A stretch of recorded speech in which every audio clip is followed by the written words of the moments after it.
बिस्मिल्लाहिर्रहमानिर्रहीम। अस्सलाम वालेकुम वीवर्स, कैसे हैं आप लोग? उम्मीद है सब लोग खैरियत से होंगे। अल्लाह पाक सबको खुश रखे, आबाद रखे। Welcome to my YouTube channel Lali Shaikh की दुनिया।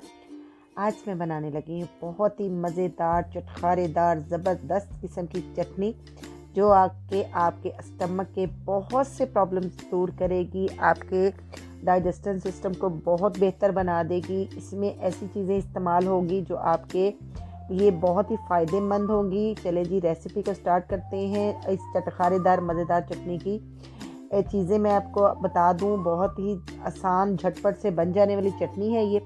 इसके लिए ले लिया जी मैंने, बिस्मिल्लाहिर्रहमानिर्रहीम, एक गड्डी पुदीना, एक गड्डी हरा धनिया, 1 टीस्पून नमक, 1 टेबल स्पून सफ़ेद ज़ीरा, 3 फ्रेश वाली हरी रेड मिर्चें, 10 से 12 जवे लहसुन के, अगर देसी लहसुन मिल जाए तो बहुत बेहतर है। उसके बाद जी इसमें जाएगा एक रफली कट किया हुआ टमाटर और 10 से 12 जो है लाल मिर्ची रेड वाली, ठीक है। और ये है जी इसकी चीज़ें, और इसमें जाएगी लास्ट पे इमली का पल्प। ठीक हो गया। सारी चीज़ों को हम इस मिक्सी जार में शामिल कर देंगे।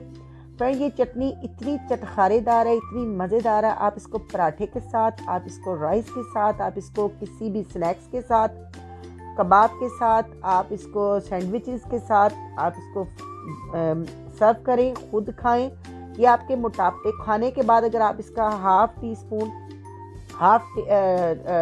स्पून यूज़ करते हैं तो आपको ये इतने आपके मसाइल को हल करेगी कि आपकी हर चीज़ हज़म करेगी और आपके डाइजेस्टिव सिस्टम को बेहतर बनाएगी। आपके स्टमक के बहुत से प्रॉब्लम दूर हो जाएंगे।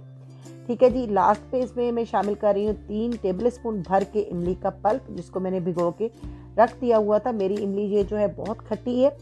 आप इसमें अगर आपकी नॉर्मल है तो आप इसमें ज़्यादा भी शामिल कर सकते हैं।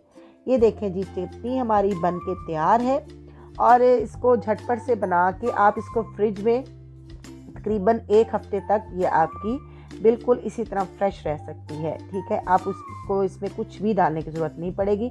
अब वीडियो पसंद आई है तो वीडियो को लाइक कर दें। मेरे चैनल पर नए हैं तो प्लीज़ मेरे चैनल को सब्सक्राइब कर दें। बेल का आइकन प्रेस करें, ऑल पे क्लिक करें, ताकि मेरा हर आने वाला नोटिफिकेशन आपको मिलता जाए, वो भी बिल्कुल फ्री में। और इसको ज़्यादा से ज़्यादा शेयर करें और मुझे रखें दुआओं में याद। और एक प्यारा सा कमेंट ज़रूर कीजिएगा कि आपको ये मेरी रेसिपी कैसी लगी। झटपट से आपके किचन में रखी हुई चीज़ों के साथ ये मज़ेदार किस्म की चटनी बन के तैयार है, जिसके फ़ायदे बेशुमार हैं। और अब मुझे बहुत सा ख्याल रखें। मुझे दे दें इजाज़त, लाली शेख को दें इजाज़त। अल्लाह हाफ़िज़।